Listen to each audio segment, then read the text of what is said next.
Hello everyone, তোমরা সবাই কেমন আছো? শাড়িটাতে আমাকে কেমন লাগছে? চকলেটটা কিন্তু সুমা আন্টি আর জন্টু আঙ্কেল যখন কাশ্মীর গিয়েছিল আসার সময় কিন্তু আমাদের জন্য নিয়ে এসেছিল। চকলেটটা খুব ভালো ছিল। ভাই কিন্তু এখানে আনবক্স করে নিচ্ছে একটা বারবিকিউর মেশিন। ওইটা অর্ডার করেছিল বিকজ 31st নাইট ও বারবিকিউ করবে ওর ফ্রেন্ডসদের সাথে ডিসেম্বরে, তার জন্য। কিন্তু এটাকে আমাদের ফেরত দিয়ে দিতে হয়েছে। রিজন হয়েছে কি বলতো, এটার উপরে যে একটা কভার থাকে না, যেখানে মানে উপরে ঢাকনা থাকে আর কি, এই ঢাকনাটা ওটার সাথে দেয়নি। তো এমনিতে ফটোর মধ্যে ঢাকনাটা ছিল, এমনিতে যখন এসেছে ঢাকনা ছাড়া এসেছে, ওই জন্য কিন্তু এটা রিটার্ন করে দিয়েছিলাম। আর এখানে দেখো কিছু কিছু প্রোডাক্টস আমি আমার বিয়ের জন্য যে বাড়ির থেকে যে কসমেটিক্স নিতে হয় এসবই মনে করে করে আমি নাইকার থেকে অর্ডার করেছিলাম।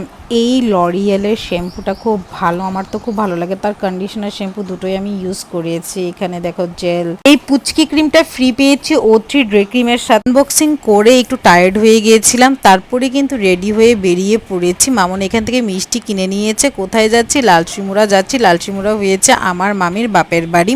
দিদা দাদু কিন্তু এখানে আমাকে আর বাইবুড়ো ভাত খাইয়েছিল, তাই কিন্তু আমি গেছি। গিয়েই দেখো প্রথমে অনেক পিঠা খেয়ে নিচ্ছি। আমরা কিন্তু 3বার ট্রান্সপোর্ট চেঞ্জ করেছি। প্রথম অটো দিয়ে নাগেরজোলার থেকে বাসে করে বিশালগড় থেকে অটো করে মামিতারার বাড়ির সামনে। আর দেখতে পাচ্ছ কত আয়োজন করেছে এরা, খুব খাওয়াতে ভালোবাসে কিন্তু সবাইকে। এত কিছু করেছে আমার জন্য, পাঁপড়, মাছ, মাটন কষাটা দারুণ ছিল। ফুল দিয়ে কি সুন্দর করে সাজিয়ে দিয়েছে। এখন কিন্তু আমাকে আশীর্বাদ করে দিচ্ছে। ইনি হয়েছে আমার মামির মা, আমার দিদা। আমার কিন্তু বেশ মজা লেগেছে। এখন কিন্তু আমি খেয়ে তোমাদেরকে একটু ভিডিওর জন্য পোস্ট করছি। ভিডিওটা কেমন লাগলো guys? That's all, bye, see you in the next. Tata.